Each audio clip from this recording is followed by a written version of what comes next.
Good morning, good afternoon, good evening, wherever you are. This is team meeting number 22, if I get the number right. Yep. Don't forget to subscribe to our channel. Any links that we post, stuff that we name, we're going to post them in the video description below. And on the 17th of August, we have a course starting Introduction to Business. There are still places left, so if you're starting a business or you're in a business and you want a little bit more help, go and join Introduction to Business. I think it's only $350, so you're going to love that one. And over to Rob. Well, again, good morning, everybody. We are right now speaking to you. I'm speaking to you from Long Island, where I transported the family for a couple of days. So please excuse the attire, because I'm in a T-shirt by a pool, having the meeting before we head off to the beach, where we're just gonna play and have some fun in the sun, and then I'll come back and work tonight. But one of the great things about just a pitch for a Palerno is that we manage by task, not by plugging in the 9-to-5 job. And one of the great things about already having all of our systems online is that when people want to take off and do something, they have the flexibility to do that. So I can work, we can work remotely. We use Padilla, which you probably saw at Woodblock, Google Hangouts, a lot of really great resources. And so again, it allows you to be flexible with your family, and and it's a lot of fun, and it beats, saying, hey, we can't do something, we can't leave, or something came up, I've got to take care of my child, or a family member. You don't have to leave work. Work travels with you. So that's why I'm in the T-shirt in poolside. Dan Kirk's not going to be able to make it to meet with us today. He is, I guess, traveling back on a ferry boat back to Vermont and doesn't have a connection, but that's okay, because Daniel and I can now make all these kinds of decisions about marketing. We have the power. Well, you know that last time when Dan was away, we decided to have Woodblock. Oh, that's true. Yeah. So Dan would be wise to turn up next time, because we're going to organize something else. Yes, it's like yes, we do need sometimes we do. You and I both need adult supervision, and Dan and Kirk provides that for some of our crazy ideas, which is good.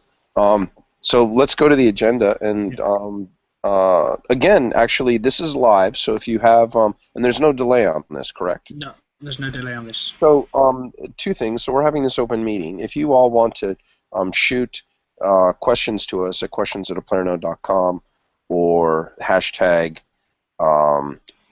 Aplerno? Just tweet it to Aplerno. Regular old Aplerno. That's fine, and we'll answer the questions as we're going through. Oh my goodness! The mystery is here. Right. Holy moly! You're in a chopper? I'm in the car, tethering to my phone. Oh wow! We were saying that you weren't necessarily going to be able to come, and so we were going to come up with some crazy idea like Woodblock again to do, and that we need some sort of adult supervision. So yeah. Oh wow, that is. Well, and we were just also talking about how great the technology is, because we can be doing different things in different places and still be working. So we'll get to the agenda. And Dan, we're talking a little bit about we just started, so we're debriefing Woodblock. Daniel, do you want to go over what you thought worked really well and what didn't, and then we'll cycle through. Yeah. Well, for me, there are two levels, of course. What I thought worked well for me and what I thought worked well for Aplerno. For Aplerno, I think the discussion panels and the workshops worked the best. The working sessions worked the best. I think that especially our first discussion channel, we really got a lot of hits, and we got a lot of views, and the people were really entertained by that. I know that the final discussion that you had with Dr. Sadler was also very popular. Dr. Sadler, I gave the video to Dr. Sadler, and he posted it in various places as well, and he was a great fan. He's got a lot of responses there. We actually got a lot of people who came to us because they saw the video on Dr. Sadler's YouTube, and then, so I'm very happy about that. I think that 4 days was far too long. That's a personal. I think for the company and for me personally, 4 days was a little bit too hectic. Starting at 3 o'clock, ending at 9, and doing my regular job in the morning, of course. So I should have probably taken better care of that. Yeah, we are never going to do a 4-day conference. That was hubris. I think, compressing everything to 2 days, maybe even compressing it to 1 day is a better idea. And then, that way it might be longer sessions. But 4 days was too much. That goes on the top of the lessons learned. But I think, yeah. For me, it was great to have sort of like a smaller user groups, okay, where you could, where we could figure out what was working and what wasn't. And, I've got a whole list of particular things that we've got to improve. Well, not improve necessarily, but things that we've got to address, like certain things with faculty support. The other piece is sort of the 80-20 rule. In other words, we've got a lot of people who are interested and who've got basic things dealing with basic course creation pieces completed, but there's the conversion factor, okay, that we have to, how do we get them to really do their classes? Or conversely, Aplerno's not for everyone, okay? And so how do we kind of make sure that we're spending our time with the people who are going to, going to produce the classes, be interactive with the students, rather than spending time on just trying to, convert the skeptics. I think we have to have really good workflow, but we also have to raise a flag and make sure our systems are good. But whoever rallies to us and rallies to the cause, and those who don't, or who are a whole lot slower, we don't constantly, we don't beat ourselves up over the fact that they're not, to use that media term, they're not sticky. Yeah. To hook into that, I had a conversation with one of our faculty members who's an adjunct, of course. He has various, I haven't asked his permission, so I'm not going to name him. But he has a lot of courses that he's already doing in real life or in other for other institutions, and he's really he's so enthusiastic that he's working really hard for us. And doing a lot of creation, but I've noticed also, and he said it as well, that the pressure of doing so many things at the same time, even though he's so enthusiastic, is a little bit too much. So I said to him, just scale down, just work on one course for the time being. Don't try to do the 10 courses that you offer. I know that there's a lot of overlap, so you'll still be able to reuse the data for your other courses. It's not going to go out of date anytime soon. But concentrate on what you can do, and don't force yourself to overload on this. It's especially if you have so many other things that you're busy with. Yeah, there was one other piece, and Dan, feel free to jump in whenever you'd like. There's one other piece which is also became clear to me through talking with people in the interactions over the week, is that so we have groups of people, we have people who are developing courses. We really have to take that final leap to do the certificate and the degree granting authority sooner rather than later. And the neat thing is that I have 3 courses right now, okay, not me personally, but one person who's developing a course along a similar lines as mine, and then there's actually a Coursera course that is a different aspect of it. And so those 3 courses can create a certificate. And by saying we're offering a certificate, and whether it gets plugged into professional development or gets for teachers, or whether it is used in as transfer credits. Obviously, the Coursera course wouldn't transfer, okay, but the other two could that are being taught. When you do that, it helps people to, one, make the leap where they're going to take your own courses that are being offered on the Plerno, but it also helps move the move the whole system forward in terms of getting students involved and faculty not feeling so overwhelmed because that's just too much to think you can develop a full degree program. Yeah. I think Dan dropped. Yeah, he's probably going through a tunnel or something like that.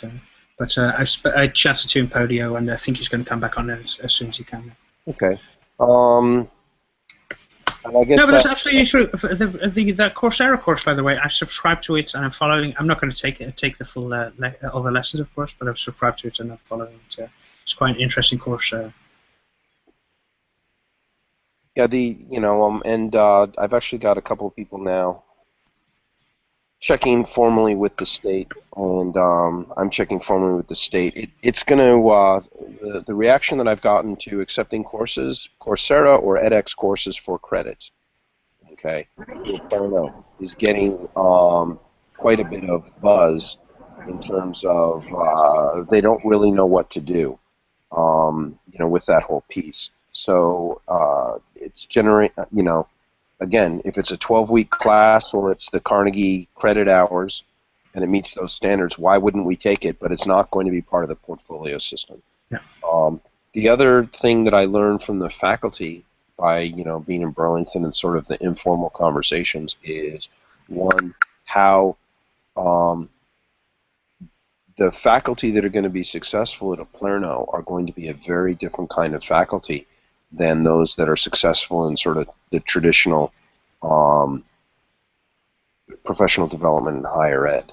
So it creates a much more level playing ground, okay, in that you're going to have faculty or practitioners like a shameless plug, but what is going to be a great course is Pat Peters, Professor Patricia Peters' course, okay, on business and restaurant management, and that course, Pat is Professor Peters is absolutely excited about teaching in a way, and excited to be able to control her courses, the IP, in a way that I see from tenure faculty or excuse me who are applying. They're not as enthusiastic, and also she's got great content on that course, and so you can't really just because you're a tenured professor or you're a tenured track doesn't mean that you've got the skills and the pedagogical ability to really succeed within this new medium, where you're going to have to be a little bit more entrepreneurial, where the students want that knowledge and praxis. So I really think that shakeup is going to it'll be interesting to develop a profile of who's going to be successful at a Plerno and try to target those people both for recruitment and then also deal with the whole admissions piece. So I think it's really exciting. All bets are off. We're creating this whole new class of academics, okay, or tapping into this class of academics who are really, really going to do well, but they do not have the traditional skill set that, like peer-reviewed journal articles, very important, but, not as important as that interactivity and theoretical control. So that's real exciting for me. Yeah. Oh, absolutely. Yeah. Dan, if you're on, do you want to share what you thought worked particularly well or what didn't? Yeah, I thought it would have been awesome to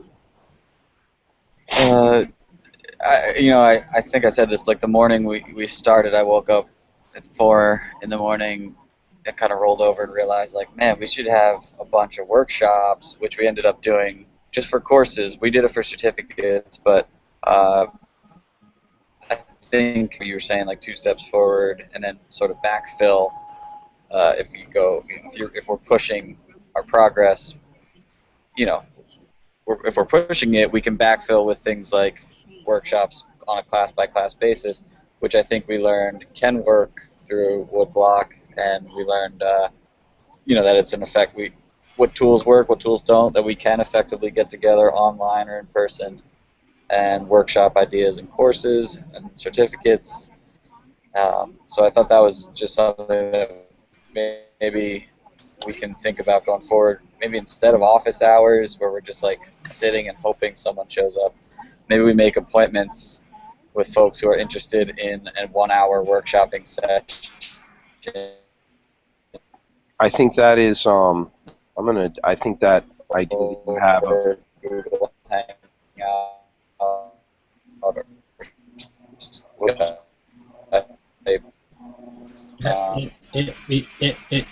breaking up a bit. And can walk them through. Here, you shoot him a message. I'm going to write down his suggestion right here. Yeah. Office hours to workshopping classes. Well, I've been thinking about that. This is one of the things that I've also been working on, besides from the other things this weekend, was to actually do maybe a 10 minutes video or audio in the morning, whereby we just highlight with a talk with one of the people who are going to be having their course released in next week or 2 weeks' time.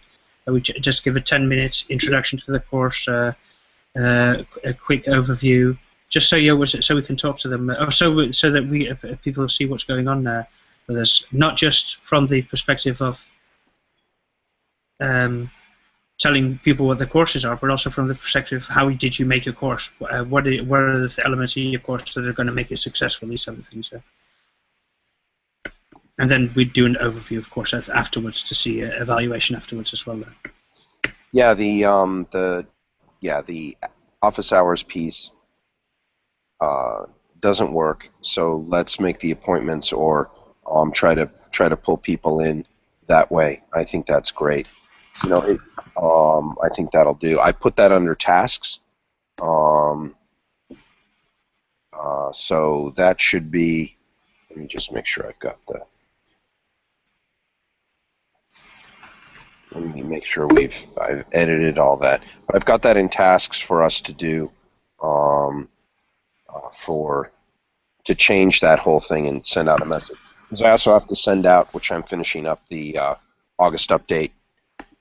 We didn't do one right at the first because we were, prepping for a Palermo, but to talk about some changes, which we'll also go over in the closed session. Yeah. Dan just chimed in the chat and he said he thinks that both the workshop sessions and the intro interview type thing is probably he votes for both of those.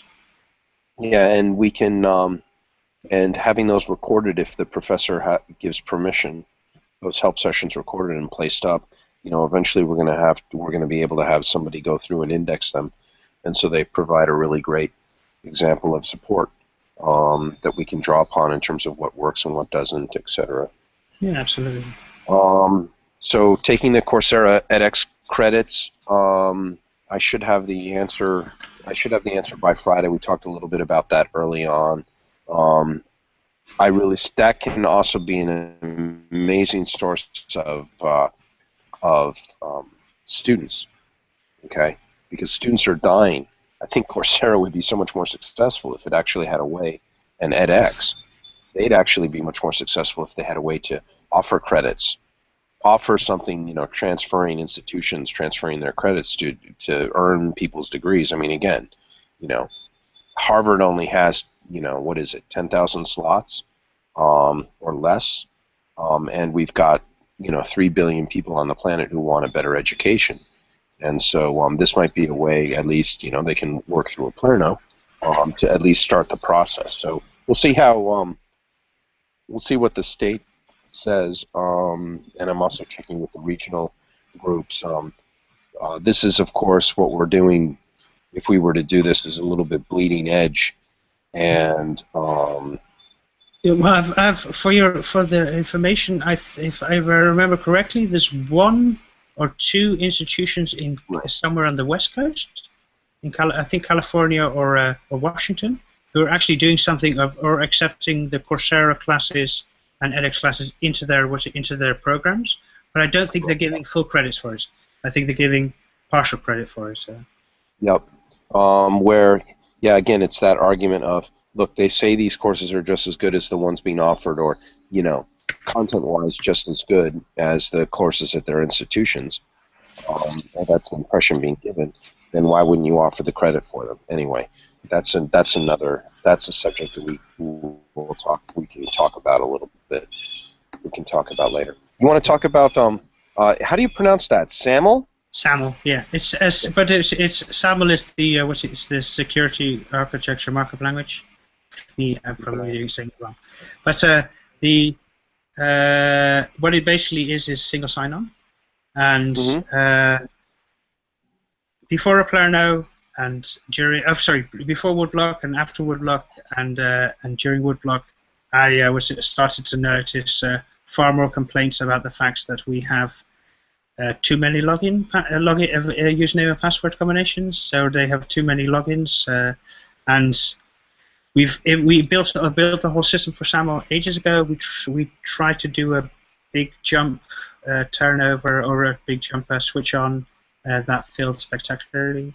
I mean, in sense that people didn't accept it, people freaked out about it. But I think that there's no way to do it to ease into it or to gradually do it. We're going to have to turn it on to reduce the number of username and passwords people have. We're going to have to turn it on at a certain point in time. And so if we're adding more items, we're just have to turn this on now. Well, you know that what will happen then is the users will start screaming. Okay, yep. But turn it on whenever you like and whenever you can. Turn it on whenever you like. I think the sooner we pull the Band-Aid off this, the better. Because there's going to be, better when we have this number of users rather than, yep. We've increased by a factor, Yeah. Well, this is one of the points that I spoke to Kirk about as well, and he was both our opinions were we do it after Woodblock. I mean, once we have time to offer the support that's needed, we can do it, and then. So probably next week we'll do a big switch over or we'll do a switch over. For most people, if since they have an account on the marketplace, the switch over should be painless, relatively painless. But as long as we give the right information. So I'm going to do a Aplerno on Wednesday and explain it more in depth. I mean, explain it so everybody can understand. What the switchover is going to mean for them, and then basically put a countdown timer on our site saying in 7 days or 10 days or whatever it is, we'll switch over. Now, is that that will eliminate? We received some feedback from a couple of users that they feel like we're trying to collect too many email addresses all the time. Is that related to this, or is that something slightly? Oh no, that's something different. I don't know, but I didn't hear about that. Okay. A user. Yeah, let's do this in open session. Why not? A user sent an email that the pop-ups they're not pop-ups, but the things that we've some of the pop-ups that we've created on the website to collect usernames that now whenever they go on our website they want an email address. Yeah. And that they figure that they say that is very off-putting, that what are we that we're acting like a bunch of the for-profits. And I was wondering what that's one person, but if one person says it, it's probably filtering around 20 or 30. And so what's your sort of thinking on that? I mean, we haven't seen a drop in traffic to our site, but we also haven't had an incredible amount of people submitting. I mean, you know, it's the usual number of emails, in my opinion. What's sort of your take? Well, that's not completely true. Okay. What if? Let me put it. Backtrack a little bit. What the marketeers, or at least Mailchimp and a number of other marketeers, call the pop-ups that you have get on your for somebody to sign up for your for your lists or for your on your site. They refer to them as evil pop-ups because they can refer to them as evil pop-ups because they were. People actually put in their email addresses. It's one of the things that we haven't been doing for the longest time is tracking people who visit our site sporadically. There are a lot of people who come to our site who we don't know that they're coming to our site. They don't leave any details behind. They just come and have a little look, a little sniff, and then they leave again. And one of the ways that we can hopefully engage them better is to use a pop-up such as this, and then so we can actually see who they are and contact them. If you click away the pop-up once, you shouldn't see it again for I think it's 5 years. You shouldn't see it again. So if somebody's saying they're seeing it more frequently, they're probably logging on from different locations. They're probably logging on from different locations. We should only see it once every 5 years if you log on from the same or from different browsers or from different. But if you click on the little X, then it should remove it and you shouldn't see it again. One of the reasons after one of the talks that we had with the various candidates for marketing director. We decided to turn this on because this is actually, even though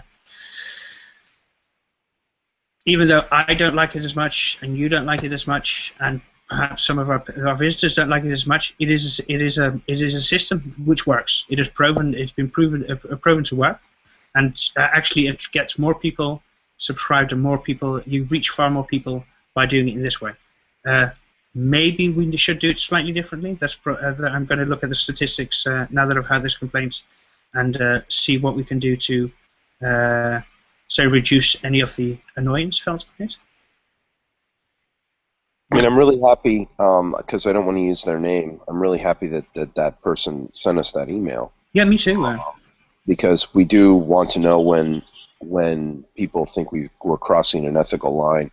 You know. Yeah, it is. I hope that I'm always feeling uncomfortable about this type of stuff that we're doing, because if I don't feel uncomfortable, then I know that I've joined the evil Sith and my soul has been taken over. But we've got to, as much as we can, we don't want to collect user data. Anyway, that's a whole nother topic. Yeah, but this is also one of the reasons why we only ask for email address. Right. This is, we're not asking for... No. Yeah. And it's also one of the reasons why up till now, I give you the honest number from we've had it up for 2 weeks now, and almost every day we've had somebody write themselves in. In comparison to our we have a box at the bottom where you can write yourself in also, and which was very sporadic. Well, haven't gotten maybe 2 or 3 people in this period, but we've won every single day. So even I feel uncomfortable with it as well. I don't really like it the method as well, but I do know that it works, and I work. Yeah. So long as we're collecting the email address, just the email address, and we're never going to sell that stuff. Then that goes without saying. Yeah. Okay. Do we have any questions from from people? I'm seeing nothing coming over mine. No, I'm not seeing anything coming over mine. Let me double check. No. Nothing, but I think it's a little bit early in the morning where you are, and. Got another. Let me check because we just got something from Hootsuite, but it might be nothing. Okay. It might be a feed. No. Okay. All right, I don't anything left. Oh, update on the marketing position. Um, we are still actively pursuing candidates in terms of the marketing piece full time. And so you can visit angel.co, which is basically Angel List, and check out what we've listed in terms of the responsibilities. I've gotten a lot of notice from different candidates since reactivating it. We're reactivating. We have a great person, but that person has won a very major prize um, for a project that she has been working on, and it's and she should take it. So while this person has said they'll work with us for a bit, we want the best for her, and she should take this prize and take this opportunity. So we're going to start to invigorate it again. Now, should she change her mind, in terms of sometime as we're going through the process, then we'll stop. But it's absolutely, you want the best for people, and this is a great opportunity for her, and she should take it. I can't really say anything else. I probably said too much. Except look, we're looking for a marketing position. Take a look at it online.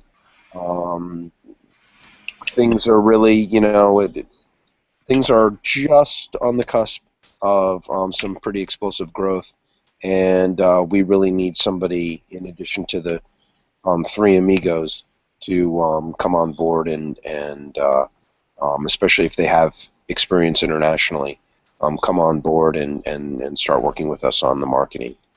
So that's the update. Get ready for another message from me in the next couple of days, and keep building the classes. And do you have anything that you want to finish up with, Daniel? I forgot.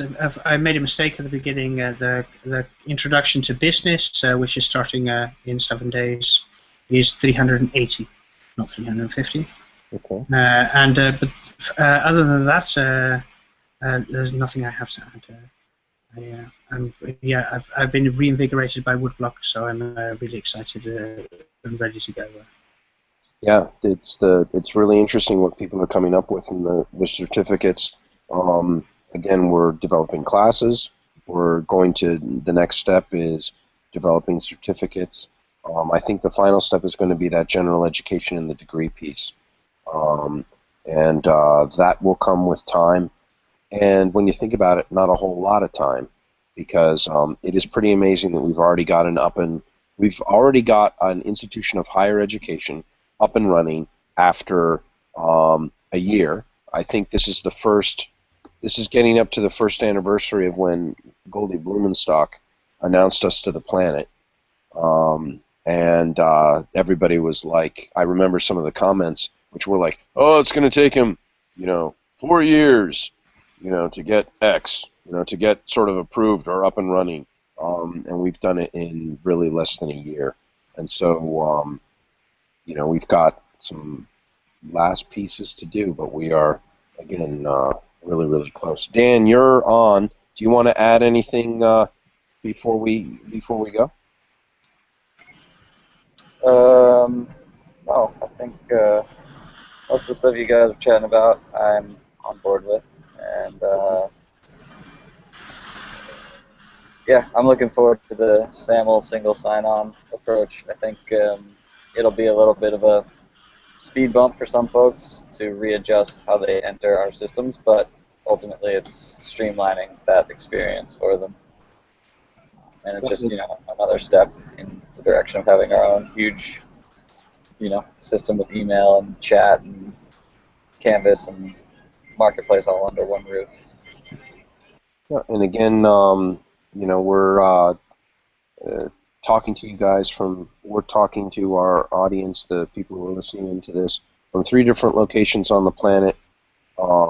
Sorry for the being a little bit more casual today, sitting on the pool, by the pool in Sag Harbor. But the great thing about Aperno is that the flexibility we manage by task, and the fact that you can be anywhere on the planet and do this work because of the internet and because of um, our project management software that we're using, Podio and a few others. And if people have flexibility to be able to work and decide when they're going to work, that means they can take better care of their families, their loved ones, and um, there's less stress and corporate nonsense that can then be channeled. That energy can be channeled into the most important thing, which is, of course, family and friends and your community, but also the work you do. So, thus, excuse the casual nature of my clothing today. Uh, I think that's it, and we'll see you guys. We'll see you next week, and you'll hear from us later on this week. And thank you from Palermo, and have a good day. Have a good week. Yeah. See you online. See you online.